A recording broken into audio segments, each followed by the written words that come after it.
Is Atticus trustworthy?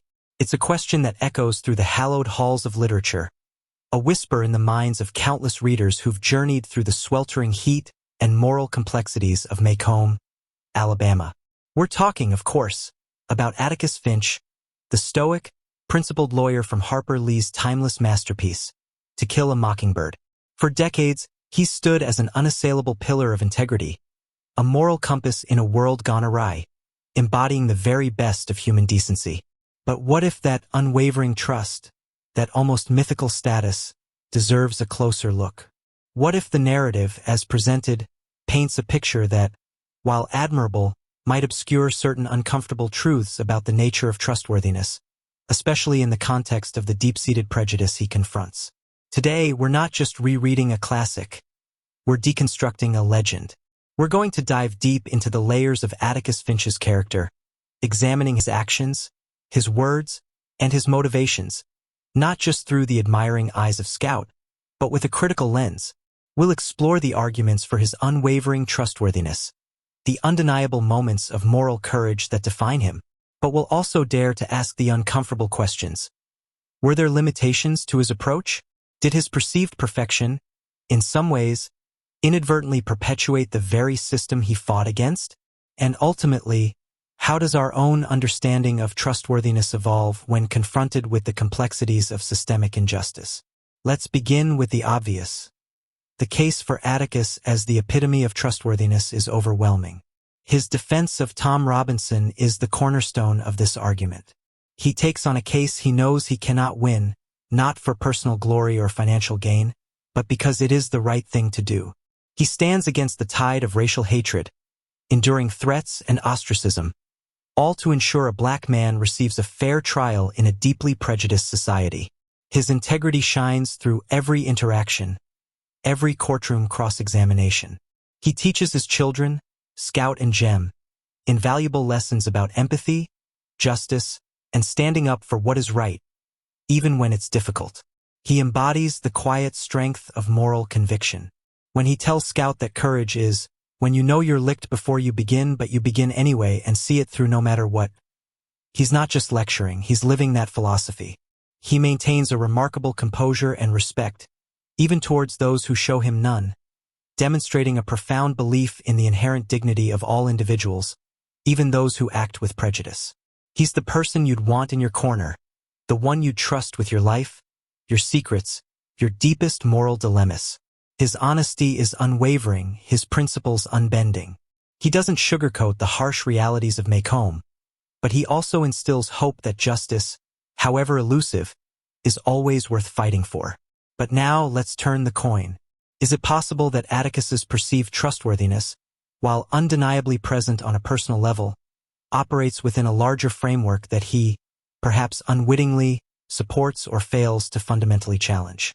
Consider his approach to the Ewells. While he defends Tom Robinson with unwavering commitment, his handling of Bob Ewell, particularly after the trial, is less clear-cut. He seems to dismiss Ewell's threats, perhaps underestimating the depths of his malice, a decision that ultimately puts his children in grave danger. Was this a misjudgment, a blind spot, or a calculated risk that backfired? Furthermore, let's examine the ending. The decision to cover up Bob Ewell's death, presenting it as an accidental fall rather than Boo Radley's protective act, is a pivotal moment. Atticus, the man who lives by the law, essentially participates in a deception, however well-intentioned. He justifies it by saying, well, it'd be sort of like shooting a mockingbird, wouldn't it? And while we understand the sentiment, protecting Boo from unwanted attention and legal scrutiny, it undeniably blurs the lines of his otherwise rigid adherence to truth and justice. Does one act of moral pragmatism, even for a noble cause, compromise the very essence of trustworthiness?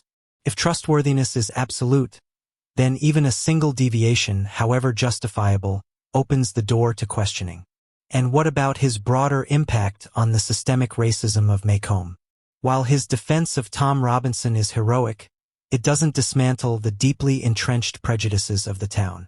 Tom is still convicted, and while Atticus fights valiantly, the system, for the most part, remains unchanged.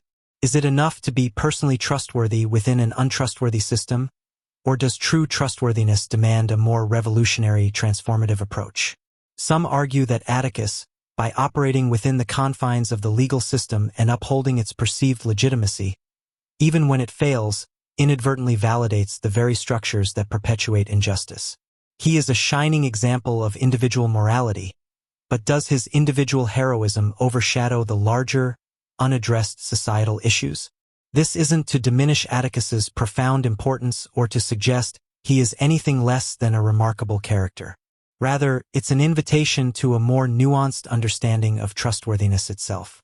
Is it purely about individual integrity, or does it also encompass a responsibility to actively dismantle systems of oppression? Does being trustworthy mean always adhering to the letter of the law, or does it sometimes necessitate bending the rules for a greater good, even if that bending creates moral ambiguity?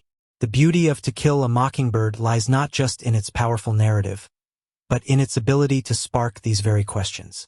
Atticus Finch remains an aspirational figure, a moral titan in a world desperate for heroes. His trustworthiness is, for the most part, undeniable. He represents the ideal of a just and ethical individual.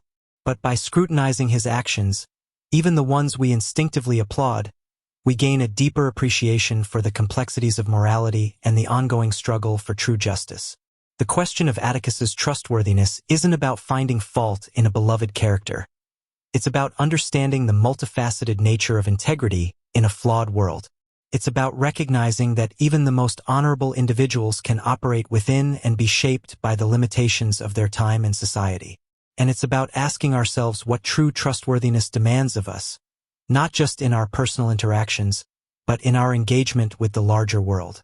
With that said, thanks for watching, and until next time.